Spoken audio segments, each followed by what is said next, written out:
नमस्कार, मैं हूं नरेश थपलियाल और आप देख रहे हैं सिद्ध बली न्यूज।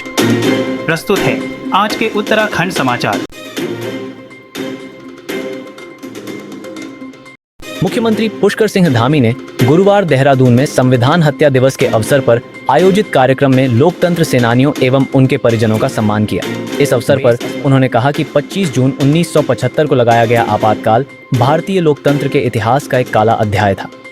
उन्होंने कहा कि तत्कालीन सरकार द्वारा सत्ता बचाने के लिए नागरिक स्वतंत्रताओं का हनन किया गया, प्रेस की स्वतंत्रता पर अंकुश लगाया गया तथा संविधान की मूल भावना को आघात पहुंचाया गया।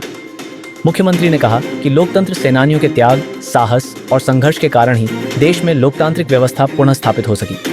उन्होंने सभी लोकतंत्र सेनानियों को नमन करते हुए कहा कि उनका योगदान वर्तमान एवं भावी पीढ़ियों के लिए प्रेरणा स्रोत है। उन्होंने कहा कि लोकतंत्र की रक्षा के लिए किए गए उनके संघर्ष को सदैव स्मरण रखा जाएगा। उन्होंने आह्वान किया कि लोकतंत्र की रक्षा, संविधान के सम्मान तथा राष्ट्र प्रथम की भावना को सर्वोपरि रखते हुए विकसित भारत और श्रेष्ठ उत्तराखंड के निर्माण में सभी अपना योगदान दें। कार्यक्रम में लोकतंत्र सेनानियों को सम्मानित किया गया तथा उनके संघर्ष और योगदान का स्मरण करते हुए कृतज्ञता व्यक्त की गई। इस अवसर पर राज्यसभा सांसद नरेश बंसल, कैबिनेट मंत्री गणेश जोशी, खजान दास, भाजपा के प्रदेश उपाध्यक्ष शैलेंद्र बिष्ट आदि मौजूद थे।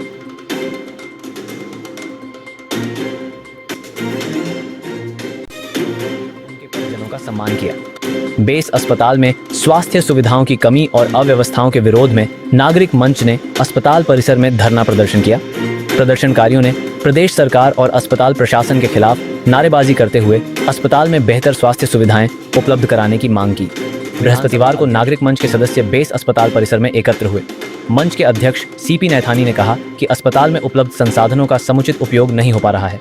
लिथोट्रिप्सी मशीन को ठीक कराने के लिए मानवाधिकार आयोग, जिलाधिकारी और स्वास्थ्य विभाग के उच्चाधिकारियों को कई बार अवगत कराया गया, लेकिन अब तक कोई ठोस कार्रवाई नहीं हुई।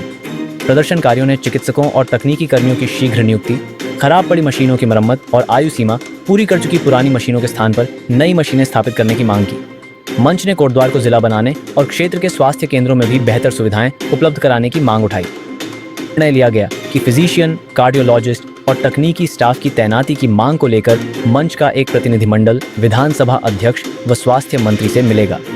धरना प्रदर्शन में गोपाल कृष्ण बड़तवाल, गोविंद डंडरियाल, पीसी नवाणी, जयवीर सिंह रावत, राजेंद्र पंत, देवव्रत काला, मुजीब नैथानी, विपुल उनियाल, चित्रमणि देवलियाल, सुनील कोटनाला शामिल रहे। देखिए, इस हॉस्पिटल में कमियां ही कमियां हैं, लेकिन जो आज हमारा मुख्य रूप से ये धरना प्रदर्शन है वो इसलिए है कि यहाँ इतनी कीमती करोड़ों रुपए की जो मशीनें हैं, लिथोस्कोपिक मशीनें हैं, मोमोग्राफी वो है, उसका कोई वो कार्य रूप में नहीं है। उस पर इतना पैसा गवर्नमेंट का खर्च हुआ है, लेकिन वो कोई कार्य उसमें नहीं है। न तो उससे किसी को फ़ायदा है कोई मरीज को। आज करीब 7-8 साल पहले जो लिथोस्कोपिक मशीन जिसमें पथरी का ऑपरेशन होना था, बहुत सहजता से ऑपरेशन हो जाना था, बहुत कम खर्चे में ऑपरेशन हो जाना था, बहुत कम समय में ऑपरेशन हो जाना चाहिए था, लेकिन वो मशीन आज तक चालू नहीं हुई। उसका कारण ये रहा कि जब हमने पहले प्रदर्शन किया था तो उन्होंने बताया कि ये गारंटी पीरियड से हट गई है, इसलिए इस पर मरम्मत का खर्चा बहुत ज़्यादा आ रहा है। हमने उनसे पूछा कि ये गारंटी पीरियड में क्यों नहीं ठीक कराई गई, तब उन्होंने इधर उधर की अगाए बगाए बातें कि मैं नहीं था तब वो थे तब ये था, इस तरीके से बातें, आधारहीन बातें उन्होंने हमको बताई। अब ये मोमोग्राफी की इतनी कीमती मशीन यहाँ लगी हुई है, लेकिन किसी को मतलब इससे फ़ायदा नहीं हो रहा है। लेडीज़ को जब जो ब्रेस्ट कैंसर है वो बहुत अंतिम चरण पे चला जाता है, तब वो बाहर भागती हैं, फिर उनका बहुत पैसा। अगर ये मोमोग्राफी मशीन चलने लगती तो प्रारंभिक स्टेज पे ही, जो एकदम फर्स्ट स्टेज होती है, उस पर ही उसके कैंसर का पता लगाया जा सकता था, वो इलाज करा सकती थी। लेकिन वो मशीन काम नहीं कर रही है। काम ये इसलिए नहीं कर रही है कि उसमें फिर बहाने बनाए जा रहे हैं कि डॉक्टर नहीं है, इसको संचालित करने वाला ऑपरेटर नहीं है, ये नहीं है, वो नहीं है, 50 बातें हमको बताई जा रही हैं। हम पहले भी कई बार इसमें धरना दे चुके हैं, सीएमओ से मिल चुके हैं, जो सीएमएस है उनसे मिल चुके हैं, और केवल वही कि हमको लॉलीपॉप थमा दिया जाता है कि ठीक है, ये आपके हम बिल्कुल देख रहे हैं इसको, हम बिल्कुल करा रहे हैं इसको, और लेकिन डाक के 3 बात कोई कराने की मांग की। विधानसभा अध्यक्ष उत्तराखंड एवं विधायक कोटद्वार ऋतु खंडूड़ी भूषण ने आज एशियन डेवलपमेंट बैंक द्वारा वित्त पोषित पेयजल एवं आधारभूत अवसंरचना परियोजना के अंतर्गत विकास कार्यों का स्थलीय निरीक्षण किया। इस दौरान उन्होंने विभिन्न वार्डों में निर्माणाधीन कार्यों की प्रगति, गुणवत्ता तथा निर्धारित मानकों के अनुरूप कार्यों के क्रियान्वयन का जायजा लिया और संबंधित अधिकारियों को आवश्यक दिशा निर्देश दिए। इस अवसर पर ऋतु खंडूड़ी भूषण ने कहा कि एडीबी परियोजना पूर्ण होने के बाद वार्ड संख्या 4 से 26 सहित पूरे नगर क्षेत्र के हजारों नागरिकों को स्वच्छ एवं नियमित पेयजल आपूर्ति का लाभ मिलेगा। पुरानी एवं जर्जर पाइपलाइन की समस्याओं से राहत मिलेगी, जल आपूर्ति अधिक सुचारू होगी, पानी की बर्बादी कम होगी तथा भविष्य की बढ़ती आबादी की आवश्यकताओं को ध्यान में रखते हुए मजबूत पेयजल व्यवस्था विकसित होगी। उन्होंने अधिकारियों को कार्यों में गुणवत्ता, पारदर्शिता एवं जवाबदेही सर्वोच्च प्राथमिकता पर रखने के निर्देश दिए। साथ ही चेताया कि किसी भी प्रकार की लापरवाही या अनियमितता बर्दाश्त नहीं की जाएगी। इस अवसर पर परियोजना प्रबंधक जतिन सिंह सैनी, विधायक प्रतिनिधि महेश नेगी, कमल नेगी, दीपक गौड़ आदि उपस्थित रहे। जिस तरह का कार्य किया जा रहा है और उसका निरीक्षण हुआ, बहुत सारी शिकायतें मेरे पास आई थी कि रोड नहीं बन पा रही है, कहीं वाटर का टेस्टिंग नहीं हो रहा है। तो आपने जैसे देखा, पहले मेरे ऑफिस में हमारी करीबन 1-1.25 घंटे की बैठक हुई और उसके बाद पूरी तरह से निरीक्षण हुआ है। जहाँ टेस्टिंग हो चुकी है वहाँ रोड बनाने का आदेश हुआ है।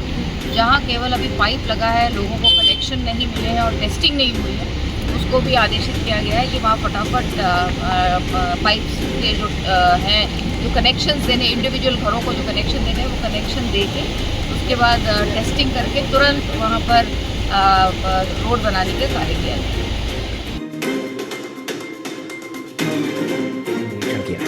पौड़ी पुलिस ने ऑपरेशन प्रहार के तहत एक नशे के सौदागर को 1 किलो 62 ग्राम चरस के साथ गिरफ्तार किया है।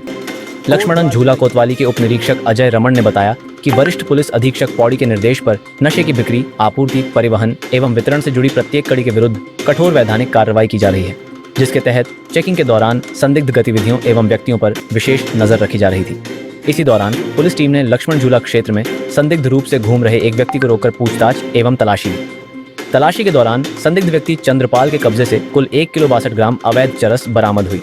बरामदगी के आधार पर अभियुक्त को गिरफ्तार कर उसके विरुद्ध कोतवाली लक्ष्मण झूला में NDPS एक्ट के अंतर्गत अभियोग पंजीकृत किया गया है। अभियुक्त को न्यायालय के समक्ष पेश कर जेल भेज दिया गया है। कोटद्वार जिला यूथ कांग्रेस के जिलाध्यक्ष अरविंद सिंह नेगी की अगुवाई में कांग्रेस कार्यकर्ताओं ने दुगड्डा में केंद्र सरकार के खिलाफ प्रदर्शन किया। उन्होंने नीट परीक्षा के पेपर लीक के मामले में दुगड्डा नगर के मुख्य मार्ग पर एक रैली निकाली। कार्यकर्ताओं ने नीट पेपर लीक होने और देश के शिक्षा मंत्री धर्मेंद्र प्रधान के इस्तीफा न देने पर नारेबाजी के साथ आक्रोश व्यक्त किया। कांग्रेसियों ने इस अवसर पर शिक्षा मंत्री धर्मेंद्र प्रधान और केंद्र सरकार के खिलाफ नारेबाजी करते हुए पुतला दहन किया। इस अवसर पर जिला महामंत्री आरिफ अहमद, बलवीर सिंह रावत, नितिन रावत, अमित कुमार, अभिलाषा नेगी, कुलदीप पटवाल, पूजा देवी, प्रीति, धनेश्वरी देवी, अंजलि, लक्ष्मण, पवन कुमार, आशीष रावत, संतोष कुमार, मोहन सिंह, गजे सिंह, सनोज रावत, जावेद, अनिल रतूड़ी आदि विधानसभाओं के पदाधिकारी सम्मिलित थे। बंद करो, चंदा चोरी बंद करो, वोट चोरी बंद करो। तो यह थे आज के मुख्य समाचार। रोजाना नवीनतम समाचारों के लिए कृपया चैनल को सब्सक्राइब कीजिए, न्यूज को शेयर और लाइक कीजिएगा। तब तक खुश रहिए, आबाद रहिए और देखते रहिए सिद्ध बली न्यूज। जय हिंद।